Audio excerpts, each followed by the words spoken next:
भगवान श्री कृष्ण ने किया था। क्यों किया था? एकलव्य का वध।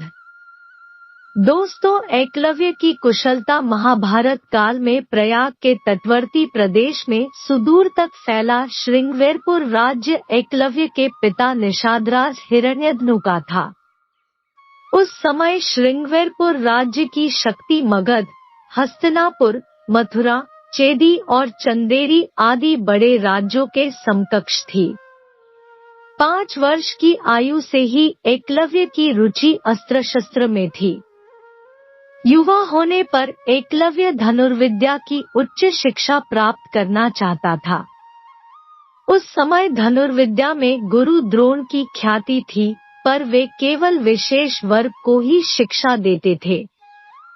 पिता हिरण्यधनु को समझा बुझाकर एकलव्य आचार्य द्रोण से शिक्षा लेने के लिए उनके पास पहुंचा, पर द्रोण ने दुत्कार कर उसे आश्रम से भगा दिया। एकलव्य हार मानने वालों में से न था। वह बिना शस्त्र शिक्षा प्राप्त किए घर वापस लौटना नहीं चाहता था। इसलिए उसने वन में आचार्य द्रोण की एक प्रतिमा बनाई और धनुर्विद्या का अभ्यास करने लगा। शीघ्र ही उसने धनुर्विद्या में निपुणता प्राप्त कर ली। एक बार द्रोणाचार्य अपने शिष्यों और एक कुत्ते के साथ उसी वन में आए। उस समय एकलव्य धनुर्विद्या का अभ्यास कर रहे थे। कुत्ता एकलव्य को देख भौंकने लगा। कुत्ते के भौंकने से एकलव्य की साधना में बाधा पड़ रही थी, इसलिए उसने अपने बाणों से कुत्ते का मुंह बंद कर दिया। एकलव्य ने इस कौशल से बाण चलाए थे कि कुत्ते को किसी प्रकार की चोट नहीं लगी। कुत्ता द्रोण के पास भागा। गुरु द्रोण और शिष्य ऐसी श्रेष्ठ धनुर्विद्या देख आश्चर्य में पड़ गए। वे उस महान धनुर्धर की खोज में लग गए। अचानक उन्हें एकलव्य दिखाई दिया। साथ ही अर्जुन को संसार का सर्वश्रेष्ठ धनुर्धर बनाने के वचन की याद भी हो आई। द्रोण ने एकलव्य से पूछा, तुमने यह धनुर्विद्या किससे सीखी? इस पर उसने द्रोण की मिट्टी की बनी प्रतिमा की ओर इशारा किया।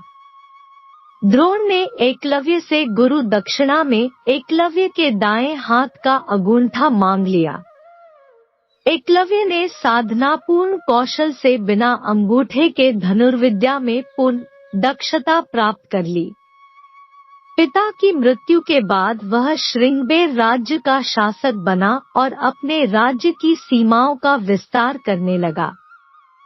वह जरासंध की सेना की तरफ से मथुरा पर आक्रमण कर कृष्ण की सेना का सफाया करने लगा। सेना में हाहाकार मचने के बाद श्री कृष्ण जब स्वयं उससे लड़ाई करने पहुंचे, तो उसे सिर्फ 4 अंगुलियों के सहारे धनुष बाण चलाते हुए देखा, तो उन्हें अपनी आंखों पर विश्वास ही नहीं हुआ।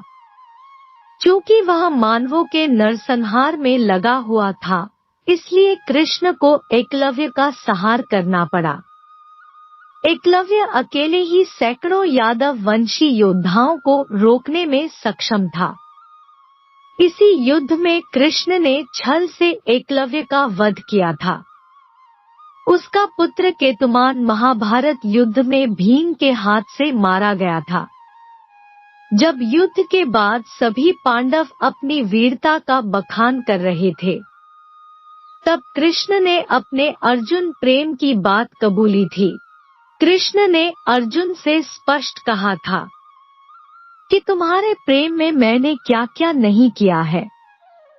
तुम संसार के सर्वश्रेष्ठ धनुर्धर कहलाओ, इसके लिए मैंने द्रोणाचार्य का वध करवाया, महापराक्रमी कर्ण को कमजोर किया और न चाहते हुए भी तुम्हारी जानकारी के बिना भील पुत्र एकलव्य को भी वीरगति दी, ताकि तुम्हारे रास्ते में कोई बाधा न आए। दोस्तों, वीडियो अच्छा लगा हो तो वीडियो को लाइक और शेयर करें, चैनल को सब्सक्राइब कर ले। धन्यवाद।